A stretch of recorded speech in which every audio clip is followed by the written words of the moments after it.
I think very carefully about the audience that I'm presenting to and what it is that they are needing to hear.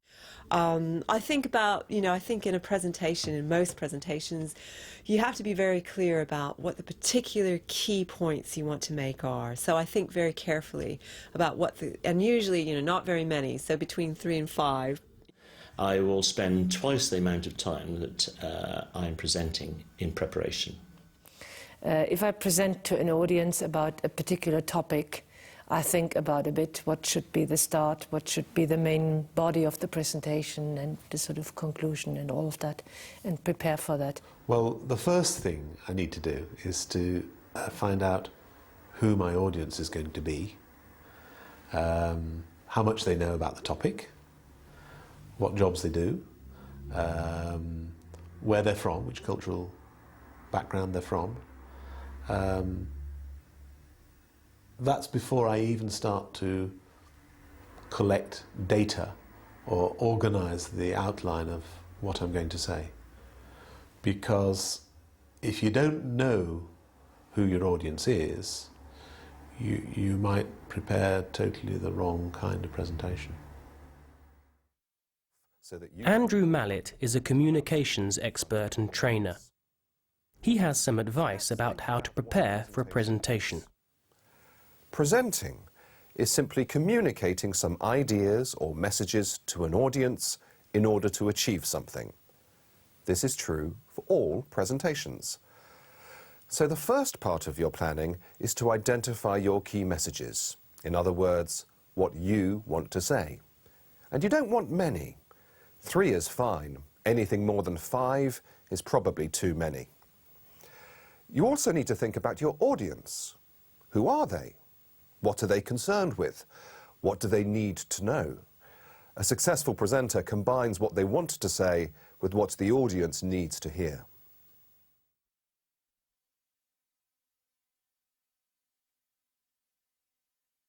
Not a lot.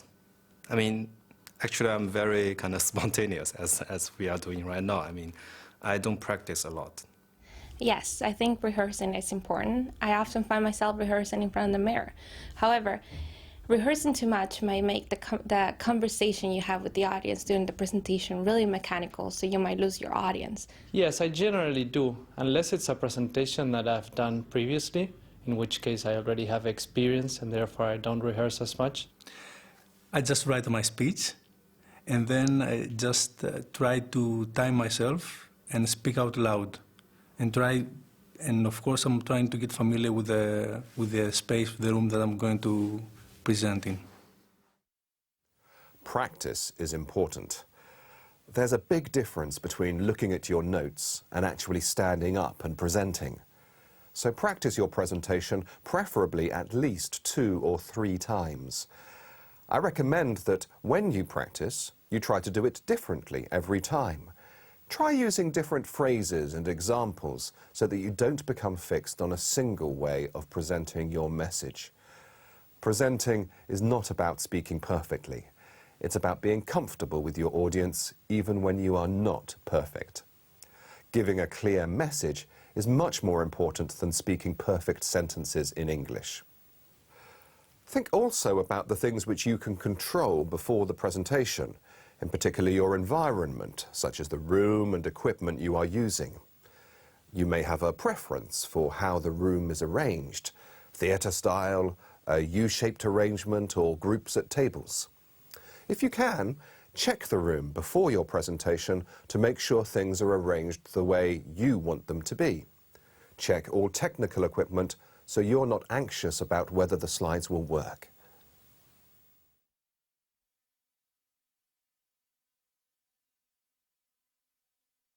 Well, it's difficult to cope with nerves, isn't it?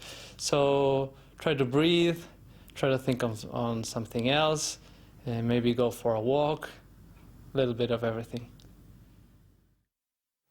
If you feel nervous about presenting, don't worry. You are not alone.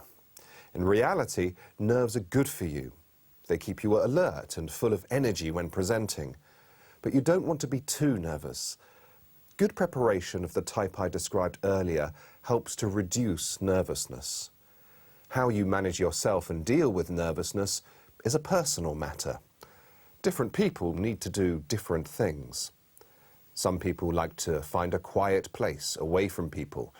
Others need to talk or listen to some calming music. But perhaps the most important part of your preparation is this. Recognize the value of what you are presenting. Tell yourself why it's important that your audience take away your messages. The best presenters are the ones who genuinely believe in the value of what they're presenting. They want us to listen. And they're often less nervous because they stop thinking about themselves and concentrate instead on communicating. As a result, they're more interesting to the audience. The presentation stops being about the presenter and starts being about the audience. So, the key point to always remember is that the presentation isn't about you. It's about your audience.